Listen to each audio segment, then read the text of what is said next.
IAG, the group that owns British Airways, Iberia, Aer Lingus, amongst others, is mulling a bid for the low-cost carrier, the LCC Norwegian Air Shuttle. Now, despite Norwegian's Air Shuttle, it is still a small player in the shadow of a much larger company. But this idea has revolutionised what's happening in the industry. IAG's revenues are more than 6 times those of Norwegian's. Its fleet of planes is 547. Compare that to Norwegian's 150.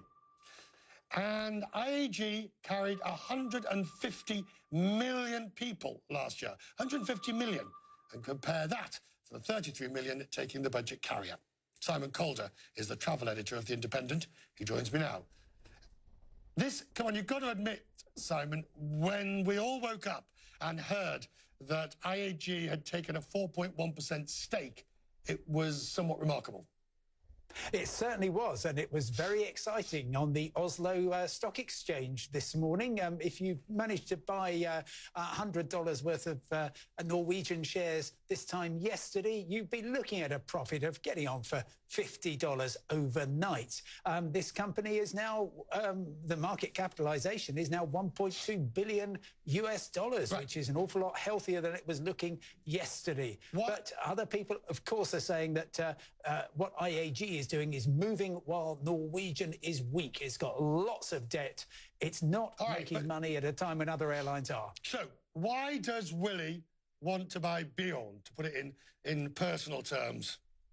Well, look, Willie Walsh used to be chief executive of British Airways, which is the senior player within IAG. British Airways has plenty of previous in terms of taking lesser competitors out of the marketplace. British Caledonian in the 1980s, Dan Air in the 1990s, and more recently BMI, or British Midland, as used to be. So the idea is that it's quite useful to remove competition, particularly, of course, British Airways dominant at Heathrow Airport, but the second London airport, Gatwick, about 30 miles south of the capital, Norwegian is a key player there. It would also strengthen BA's hand against EasyJet and Ryanair, because Norwegian has plenty of short-haul ambition as well.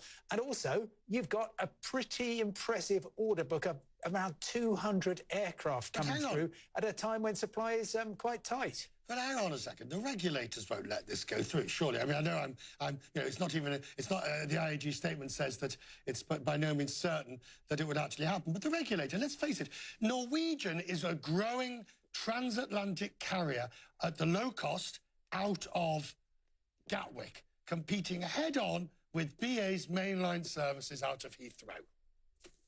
Oh, sure. And it's a great time to be a traveller, because they're both competing very, very aggressively. But I'm not sure that it would be a regulatory matter, Richard, simply because if you look at the rest of the competition, you've got Virgin Atlantic, you've got tied up with Delta, of course.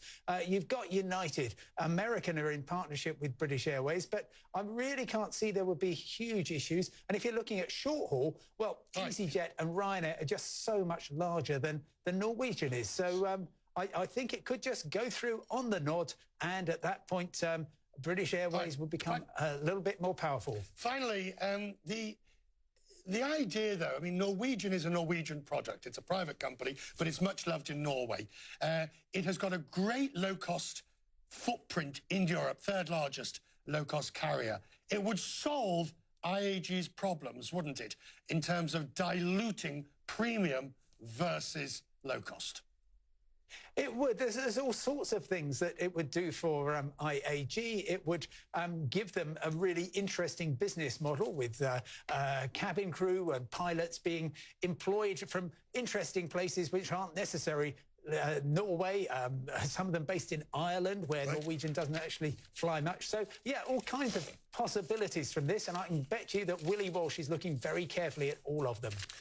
Final, in a sentence, because there's never any guarantee that these things happen. Willie's a canny man, though. He doesn't start things that he can't finish. Will it happen, do you think? Go on, just take a punt, yes or no? I'd say if we're looking at Norwegian still being independent in 3 months' time, I would be very surprised. Simon Calder, I'll buy you lunch. Thank you.